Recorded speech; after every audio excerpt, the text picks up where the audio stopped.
Spoken yet to Bob Arum, Fury's US promoter? Yeah, I had a good chat with him last night. You don't get a chance to say much, to be honest with you, but it was good. It was positive. I think we're all in the same position. We want to move forward with the fight quickly as well, which is good news for fans.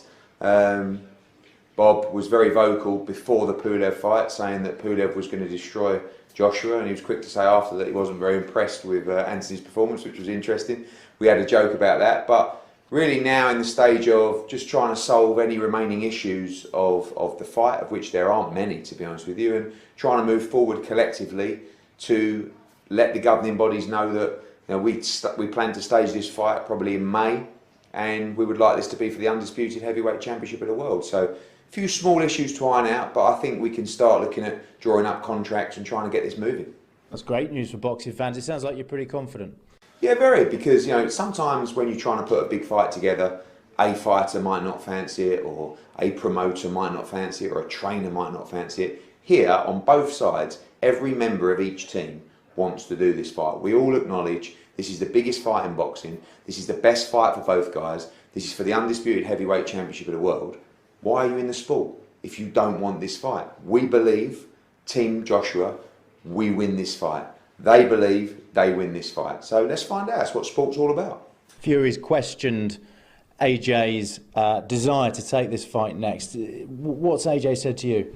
I just think they're two different people, aren't they? I mean, Tyson Fury was invited to the fight to come down and watch. He chose to watch it from his sofa and put something out straight after with his, furry, whatever it was, Christmas jumper on. And he's not AJ. AJ's not going to stand up there, dress up as Batman in press conferences and call him a big dosser. It's just not what he does.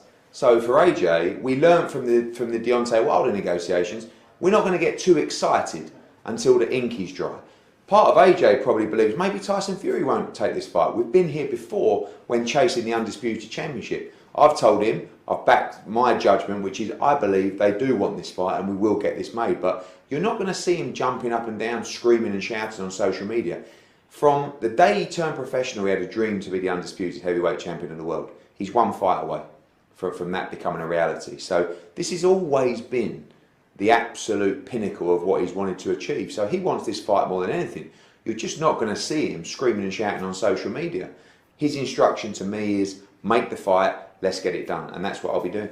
You mentioned May. Any idea where it might take place? No, that'll be the next move. So, our plan after speaking to Bob Arum last night is to get the deal in place and then go out to the relevant sites. Obviously, we all would like this fight to take place in the UK.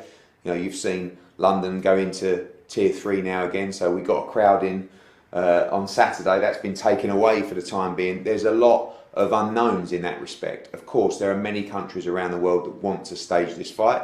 It's not only the biggest fight in boxing, it's one of the biggest sporting events in the world available. So we'll talk to everyone, then we'll present it to the fighters and their teams. Ultimately, they will have to agree, and then we move forward. But certainly one of the two, and we expect a two-fight deal here, should take place in the UK. It's just a case of, is that possible in May? And where could we stage an event of this magnitude?